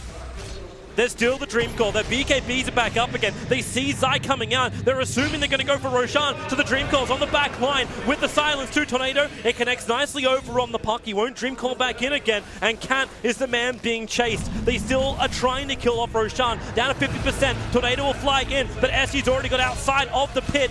That's 5 buybacks for EG here. They've spent them all. If they die again, this could be the end of the game, possibly. The but money it's going to be shift. hard. They're going in for Roshan. There's no Black Hole, there's no Dream Coil, there's no Metamorphosis. So they will at least get the Aegis and Cheese out of their buybacks, but it costs 5 buybacks to claim the Roshan. You know, for a 5 buyback, that's a pretty good trade. Let's have a quick look at it again. The beautiful, the spectacular Dream Coil into a Wonder Hole. All 5 in the puck silence on the right side, followed up by the Night Stalker silence, and Arteezy did his best, but way too much right-click damage from TB guarantees the fight win. Look at that. Well, that didn't go according to plan. On this one, yeah, it did go according to plan. Oh, yeah. That's what we're talking about. EG, okay, now how pressured do you feel? You got the Aegis Immortal in the hands of Samel that actually gave it back over to the Invoker, and Lycan bypassed his Mask of Madness to grab the cheese. Do you push? Do you feel pressured? You're not a racks down yet. No, there's no way. They're not going to SG Esports this one. They got to wait it out. The Aegis is all to deter SG from taking a fight until they get buyback gold and respawn. That's the important thing, because if EG loses some heroes now, especially if SG can do it with simple pickoffs without using Black Hole, they're going to push that advantage and keep going and maybe close the game out. Okay. What does ADR do with his money? Like, he's about to buy his second wave of BTs. He's got the refresher scythe, so this is up. They just started rolling in the dough like Scrooge McDuck right now. But what does he go after this? Do you moonshard puck? Not puck. I would definitely give it to like TB first. TB's still in need of a moonshard. With that said, he could probably buy his own pretty soon. He's got 5.4k. He'll be looking for his own refresher orb shortly. They're all getting BTs. Basically, you buy every support item for the rest of the game, without a question. That's the min. So maybe Cat can finally finish his drum. Any moment, he'll get there. His drum? Cat's changed. He's going 4-staff now. Well, that bracer wants to be. Look, it's going to use his ult on a creep wave. That's the value bracer. That's like the leap branch, man. It's the value bracer to stay alive for Cat. So, it's part of living, for sure. I don't know, maybe Dagon E-Blade, he can rotate his item builds if he really wants to, but he's more concerned about surviving and having disable right now. Getting his Ags off, getting 2 Ags off, that's a really good way to actually counter the Lycan. No risk Dota when you only use the illusions of Terrorblade to bring down the Shrine, and they're just the melee ones. There's no buff up on these guys. Arteezy is still massively stacked, but he's considering now the Assault Cuirass. Still a while off having that plus buyback, but you can also understand too, the fact they got the Aegis the Immortal is another 4 minutes before that buyback comes off cooldown for the Lycan. They have to use practically all the time. The Aegis will be reclaimed in just over 2 minutes, so there will be a 2-minute window SG will have while there's no Aegis and no buyback on the Lycan. So the window is going to be about, what, a minute long total? No, for Lycan, actually, it's a little bit longer. He bought back much later in the fight. Yeah, a minute to 2 minutes. That was the, I want to ensure that we get Roche in Aegis buyback from Arteezy. Which makes a lot of sense, because really, if he saves his buyback, they get 5-man wiped, and it's just him with no Lycan ult. Yeah, it's not going to make a difference. Aegis was the right move here.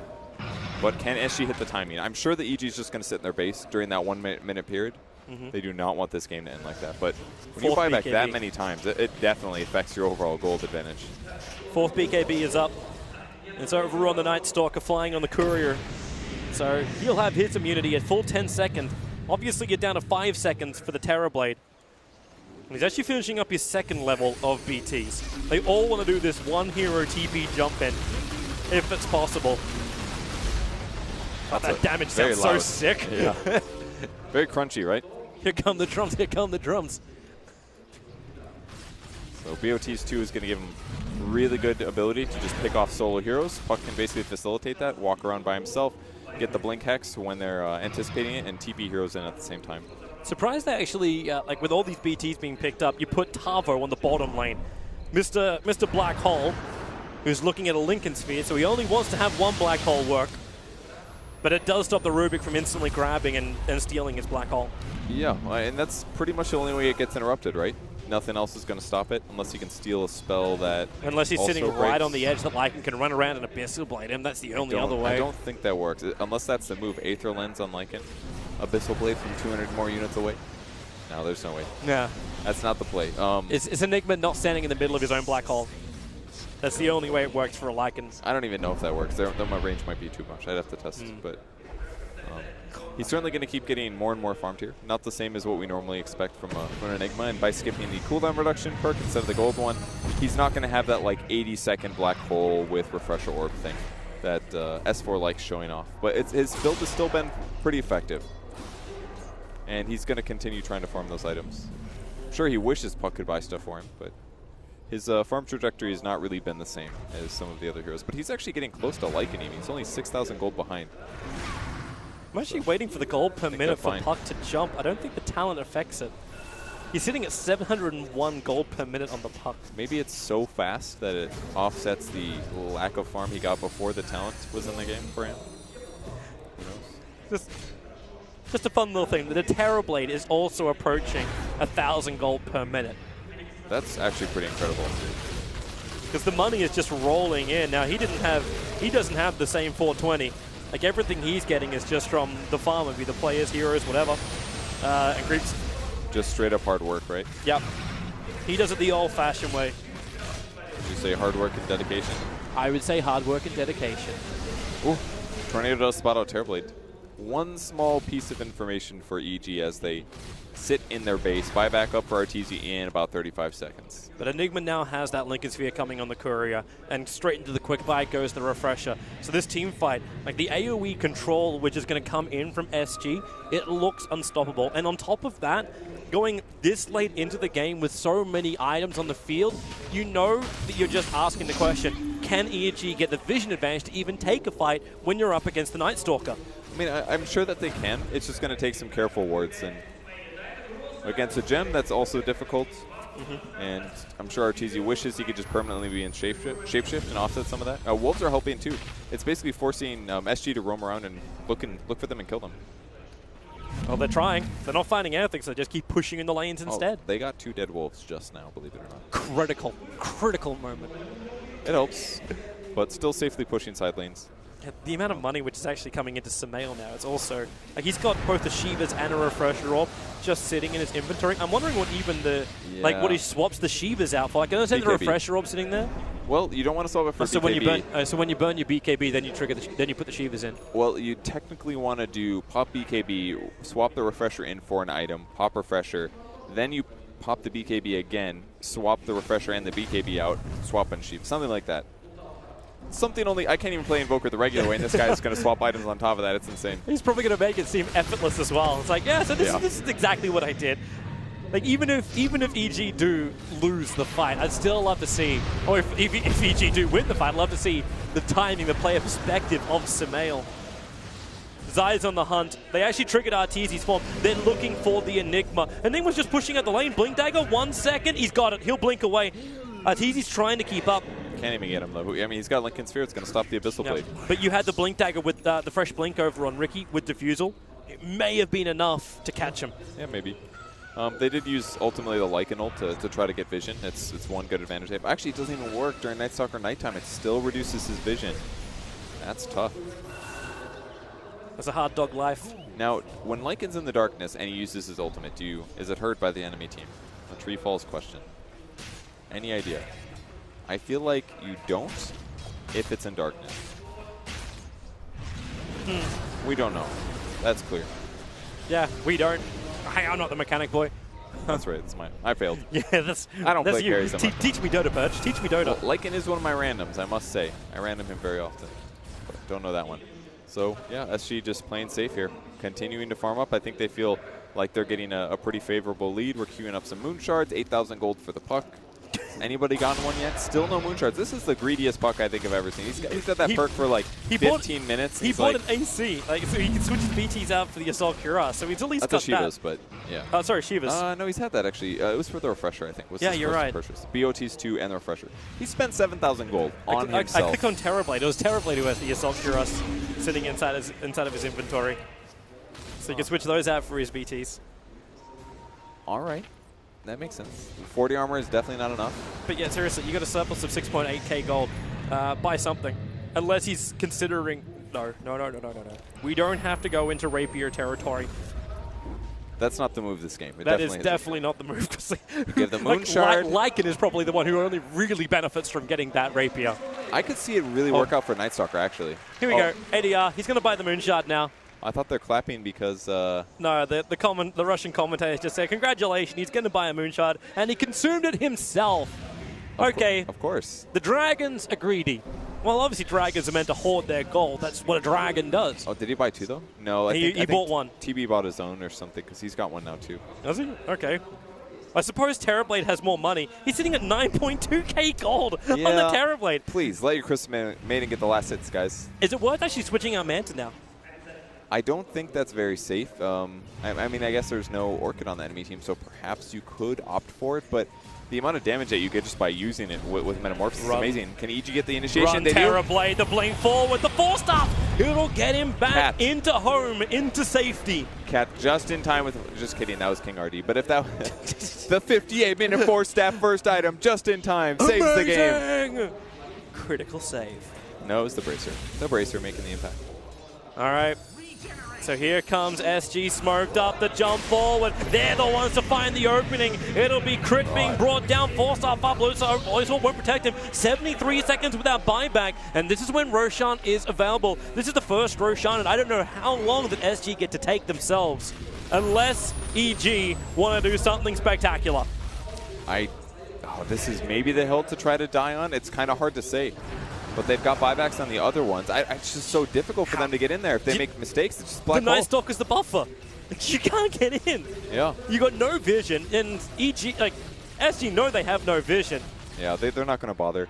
That's a really bad place to be in, though. The one hero that gets caught is the one that recently bought a Lotus Orb, all for the purpose of stopping what killed him, which was getting hexed. Okay. But he was the one in the front, gets caught. So Aegis the Immortal goes to the Enigma. Mr. I still don't have Refresher Orb, but I'm going to go for a good haul. He'll get there. He will. Got the GPM perk. It's at 3.8k.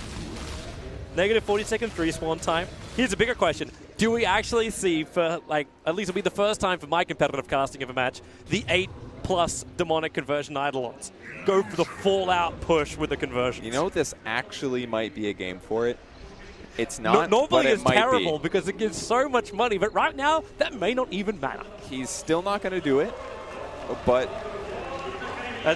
That's confidence from Cat. Oh, that was that. They were happy that he got the GPM perk. Instead of the negative 35 seconds respawn time. I don't know which one's actually going to be better for it, but I suppose he is so broke. He's at 5.4k net worth. He's just playing for the long game. Based on how they've been playing the last 20, I think this is going to be a good 3-hour game. That's record-breaking income. I'm ready. I'm prepared. Actually, Yeah. I ran out of Red Bull. I hope that continues. I would like a Red Bull delivered to the stage, please. maybe the tournament never ends. That could happen. It's not late or This is the anything. game that never ends. It's like Landtrop's play along. Here we go. Universe, jump forward. There's your stun. He wants to soak it. He's the sponge of EG Universe. Woohoo! Okay, I didn't think we'd soak up that much. They squeezed him real fast there. Yep. Heals up back to full, but that's his ultimate off Here they cooldown for go. a bit. That's so many Terrorblades. Where is this clearance from EG? Fateball won't do Oh it. my Another God. hole! Catching the 3! The Hex, the Silence! The Rubik's in Tron again! Another Dream Call! EG, you are gone! In the grave, 5 feet down! It is SG who own this home! They are still trying to do the work though. The Neither Rack's gone. The mass buybacks, they came out from EG. So SG, they start their retreat. Universe, the front lines, the smoke screen is perfect. Arteezy, dog form, BKB, glowing gold like the Immortal, looking for a kill. He's going up deeper.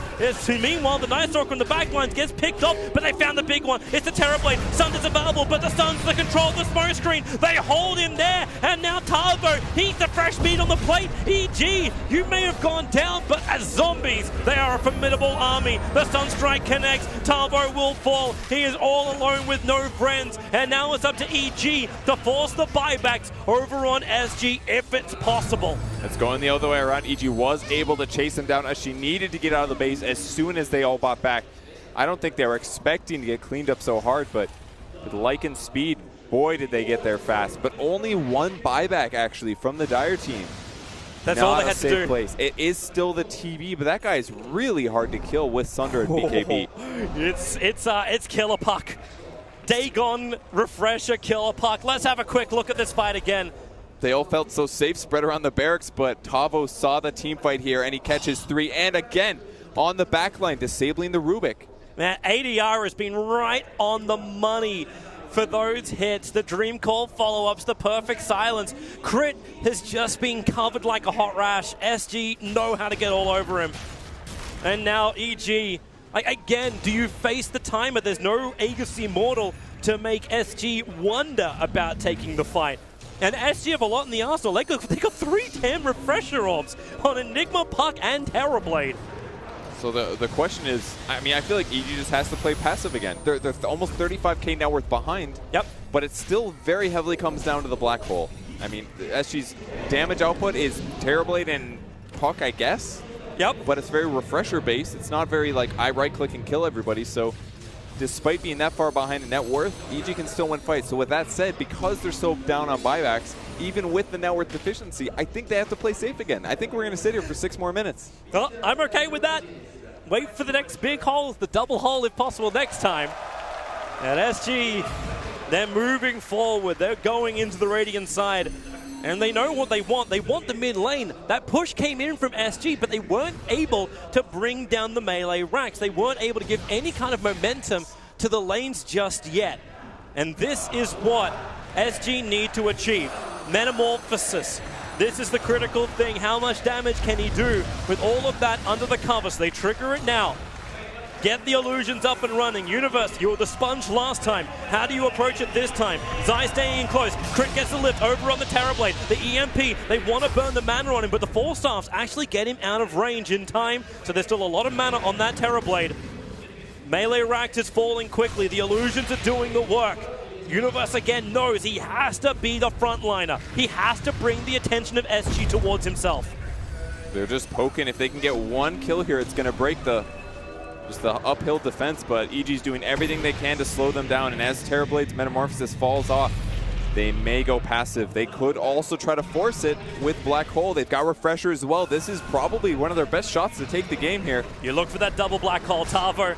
They get rid of the Wolf. They get rid of that Vision. Arteezy is desperately trying to get it, and he's committed to this fight. There's no BT, so there's no back shenanigans from the Lycan. He can't just BT up to that top lane, because that's where my mind initially turned. You can get SG to fall back with the double catapults pushing through the top. SG might consider the defense of their tier 3 tower. But where are those BTs? Where's the maneuverable Lycan? He just doesn't feel he can afford it. Well, even with that tense moment passing, EG still got to be very careful. They still have a number of minutes, but unless they can catch Enigma by himself, there's no way they feel comfortable leaving the base heavily. They did spot out Tavo. It's daytime. Maybe this is their moment here. 25-second window before darkness is up. EG, yeah, they want it. They 4-man smoke. Ricky, obviously, not required for him. And the only option they kind of have is Cat, the Crystal Maiden. She's next to her shrine, standing his ground. Observer War's down, they break the smoke, Samel blinks up. Here goes your Tornado, catching Nightstalk, but where's the follow-up? The Angels were attacking him, but they found the better one. They got found him to the Enigma. They need to bring him down before he can turn for the Black Hole. He turns the hole, he catches 3. Zai jumped into it. Tavo, round 2. Here comes, no, he gets bashed. He doesn't get it off in time. The Enigma will fall. The Terrorblade in the midst of this fight, trying to pump out the damage. The Crystal Maiden can't do much more. Universe is all over on top of him, but EG, they're losing too many heroes with no buybacks available. It looks like SG are currently doing it, and GG 66 again. You think it might be almost a devil's number, but it's a magic number for this series. We're going to a third. I cannot believe that SG has done it, man. Taking it to game 3. The Black Holes, we didn't see them for a very long time in this game, but when they came out, they mattered, and they easily won the fights. Man, I'm classing this as the 66 series. It is a series which goes so long, so intense, the same amount of minutes for each one. You have to start spooning your friend for comfort. Strap yourselves in. The third is going to be terrific. I can't wait for it. Well, we have no idea what's going to happen here. The drafts have been different each game. EG had such a good early laning stage, but SG getting into the team fight portion of the game and trading just well enough, bought them enough time to take it to game 3. And EG just constantly on the back foot. 5-man buyback into 5-man buyback into slowly defending. They had a great initiation. And just imagine how different that was if RTZ got one more bash there. Yep. Enigma was so low. One more second of stun, and they would have gotten him and possibly won that fight, but it didn't happen. And so much they had to look for, so many opportunities, and I cannot wait for more. The Dota will continue late into tonight. Burn the midnight oil, because we're coming back for game 3 after we catch a breath. No breath to be caught here on the panel. We're tied up at 1-1 again. We're back exactly where we were almost 24 hours ago when SG took on Secret. It all looked hopeless to start with, but they've come storming back with some superb black holes, and SG have tied things up with EG once again. Gods, can you even believe this is happening again? I can because it happened yesterday. but You kind of it's rewind and still go, like, okay, yeah, I've got form. whew, Yeah. it's incredible. They just have this will not give up attitude. Their first LAN event, like on the big stage. I mean, they played at WSG kind of, which was like a much smaller level, but this is like the top teams in the world, and they're going head to head. These guys don't care what the name of their opponent is. They're just playing their game. It's been really good, team, in terms of the quality that we've had in the games as well. I hope people are done thinking they're the underdogs now. You know, I hope they think like people consider them to be on even footing with every team here. You just saw the quality of play coming out from this team. They just know what they're doing. I think they have a great leader. He knows how to keep everybody in check and playing together. And my God, like going late game against EG, some might say that, you know, they're like the kings of late game, and beating them there. I mean, I look at every SG game and they seem to want to push it to late game. They want HFN to get that farm and then just be able to carry them all the way. He was phenomenal in the Terrorblade this game and really showed EG that they're a force to be reckoned with. Yeah, they really understood like what their heroes do and when they can shine the most. They understood the moment that Enigma gets BKB and they have full vision of this Rubik, they cannot cancel the black hole. Yeah. It's the only way is if this Rubik steals it and then casts the black hole to cancel it. I mean, 4DR is so good. You know, Crit did a very good job of sitting outside of that black hole, but then he would just get caught by 4DR, getting that, waning rift off, and him going that BK or the Aghanims early ended up being super effective into that late game. Yeah, in a way, EG were like thinking, okay, Crit, you got us. You know, and Crit's also saying like, guys, just play your game. I'm gonna get this Enigma every time. Here it is. Yeah, this is the first one. Yep. This was the coils into the black hole. No, sorry, wrong one. this More- wasn't. false No, one. Same this place, one. wrong one. Yeah, Yeah, same area. Yeah, exactly. The same place. I think this Actually was the happened big a little bit further on. Oh no, he got stunned right before he got sundered. Yeah. That's one. Yeah, this was a long game, and there was a lot of really good fights from both sides throughout this whole game. Here it is. Yeah, this is the Whoa. one. This is a 20k gold change black hole right here. Absolutely. EG brilliant. having to buy back 5 heroes right after this team fight. I don't think I've ever even seen that. And they absolutely had to at the time Right. as well. And then they had to like keep playing the game on from there. EG just like, you know, building a small lead by small increments, and then boom, one fight, everything's gone.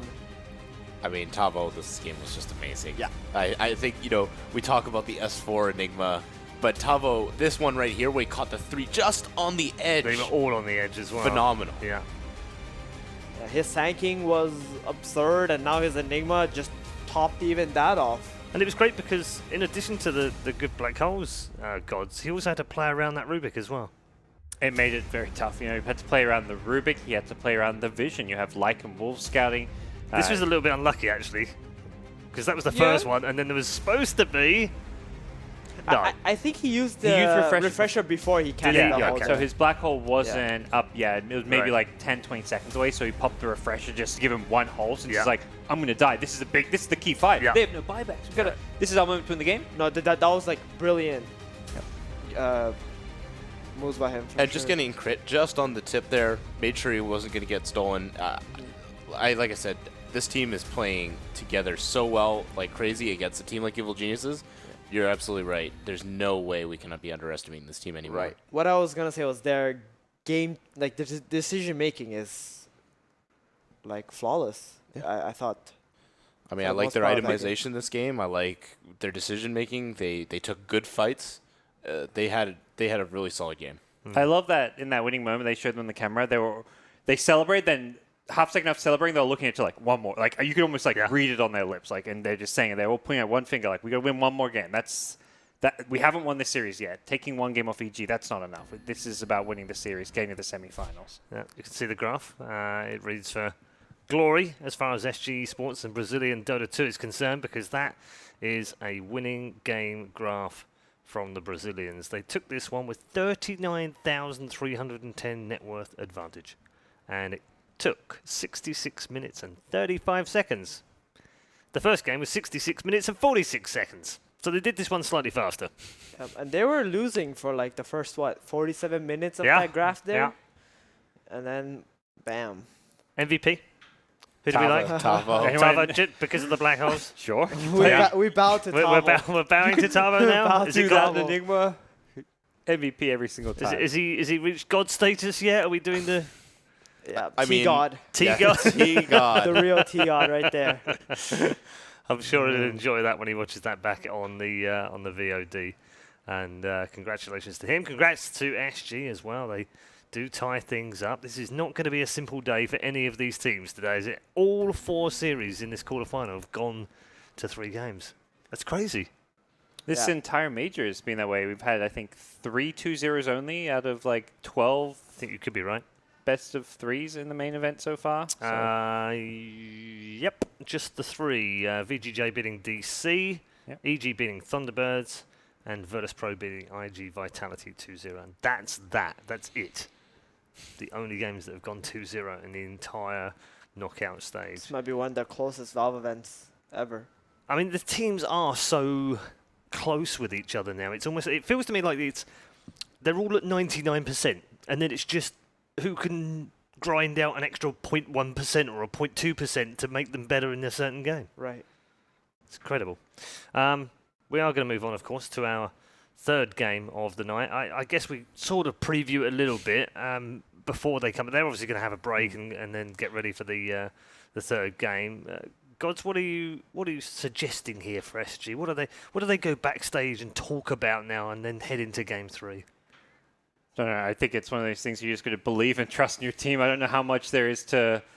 I mean, there's a bit of time you've got to talk a bit about the draft, what picks you think you're going to get, what's going to work. But I think it's very much, if you're one of the cores on that team, trust in your captain, trust in C4T, trust in Cat to put together something that's going to work for you, and then just play your game. That's where SG Esports have shined. You know, they can't start second guessing themselves and overthinking things going into game number 3. What are you looking forward to, Conrad? I mean, I hope they ride that momentum. They had a really tough game here against Evil Geniuses. It was, pretty much in their favor for most of it, and just a huge turnaround. One big play. These guys looked very emotional in the booth, and I hope they continue riding off of that. Steven, game 3 ahead? I think they figured out EG in a way, like they understood that team fight is everything in this matchup. They talked about Secret and figured them out, how they just need to win the lanes, and the game can be very easy for them. I think against EG, it's about the team fight. This Enigma hero is going to be another top pick alongside Darkseer. Maybe first ban, maybe EG gets first pick and they just take the Enigma. Yep. I don't see why not. Also an alternative, isn't it? Yeah. So you think you feel like it's such a dangerous pick for EG now that they just don't let it through at all? Yeah, I think I've seen teams in this position before, and they're like so on the fence about this. Like, okay, guys, do we just ban it, take it? Like, what's happening? We have no answer to this. It was first picked. They picked the Rubik. They thought it was enough. It wasn't enough. Yeah. It couldn't even steal and cast a black hole in that entire fight. Yeah. I mean, it was a 66-minute game. You'd have expected it to be at least once He had a very unique way of playing the Enigma. Like, I mean, Theba mentioned saying you've seen before the drums build. He went very much more team-oriented. Right. It wasn't until that one big fight at the Roshan pit, which was like, 40 minutes in the game, where it felt like, oh, that was the first big black hole. Yeah. Couldn't have come sooner, perhaps, but he was going solo crest, he was going drums, he was going the mech, he was getting all the team items to try and focus on the team fight, you know? Yeah. Like, the team fight in the sense, like, I'm not going to get a black hole off because I don't want to give them the black hole, so let's just give my team auras, let's give them armor, let's give them evasion. He was being a very selfless player. From an AG point of view, Stephen, how do you feel they coped in that second game? Because it's been 2 very long games for them. It feels, even the first game felt like they had to grind that result out and had to get there, and they kept kind of going back, and SG stood tall every time they went towards the base. They've had to do it twice now, and they've won 1 and lost 1. It's going to take quite a lot out of them. Yeah, like it's definitely going to be a game of stamina at this point. Like the second game was only 10 seconds. It only finished 10 seconds earlier than the previous one. It's insane how close it is between both these teams. And EG, they must be thinking like, holy shit, like is this the same team that we were scrimming with when we were back home? How did they become so good? And let's not forget, EG is the team that they probably played with the most out of all the teams that's at this event. And in a way, you can say it's unlucky that they had to play EG right away, since they might want to play someone else that wouldn't really understand what they're doing. But having such a performance against EG, I'm so impressed. Yeah. As they head into this draft, what do EG focus on? Team fight. I think Team they fight, actually, that they want to look at the mid game too. You know, they've been drafting and looking at maybe the late game, and you know, SG looks like a team that wants to be taken there. They really make sure that HFN gets that farm and just carries that game to the end. So maybe start looking at something a little bit different. You know, maybe some different heroes that get online a lot earlier, and see if they can take them in the mid game and see if that can change up what they need to do for the third game here. Is that against their style? It's almost like a Virtus Pro kind of style of drafting if they're going to go for that sort of early to mid game I think draft. It can be their style a lot of the time, like putting Universe on the Dark Series, these big team fight playmakers. That game, it was the greedy Abaddon. It was kind of a team fight here, but it's like a heal your teammates, be tanky, farm a lot more. I think you want him on the Dark Series, the playmakers, the Sand Kings, these more high impact heroes than the Abaddon. And in terms of our star players that we highlighted at the beginning of the series, how do you rank them so far, Sumail and HFN? I mean, Sumail has been playing great. I can't complain, say anything. And we saw HFN playing as Terrorblade. It was pretty much unstoppable. He had like one error where he ran into the woods and just died to EG. But apart from that, it was insane. Yep. The farm that he got at 20 minutes, he had like 12k net worth or something. That must be somewhere really high up in one of the records for Terrorblade. Yeah, I mean, the core that I want to see move forward here is Arteezy. I praise him a lot. I really like the guy. I mean, we're both from Vancouver. We hang out quite a bit, but one of the key things is that I haven't felt his presence this game. I haven't felt that Arteezy, that top level Arteezy that we always talk about. 15-3-17 in the first game as a slug. I mean, we saw that. I'm more looking back at game 2 here. You know, I think his team enabled him to get to that point. Slark is definitely a snowball hero in that first game. Definitely struggled with the Lycan though. 3-5-16. That's not an Arteezy game, is it? Doesn't feel like it for me. Yeah. You know, like I said, it was one of his what I call an iconic hero for him, but he just, I don't know. I felt like I really didn't see that presence, and not to say that SG did not help shut that down the entire game. Yeah, they certainly did that. In terms of the Brazilians, gods, who has impressed you outside of the obvious one of HFN? Tavo? Tavo's been amazing. Both on the Sand King and on the Enigma as well. Sand King yesterday, Sand King today. Even though they lost the game with him on Sand King, the Enigma's been fantastic. I actually think one player to mention has been C4T, the guy, the leader, the captain, the drafter. He's brought this team together. I think it's there's not enough credit given to some of these captain leaders. You have a 1-6 group stage where you lose all your matches. Most teams will be pretty demoralized, but he managed to put this team into the main event and take them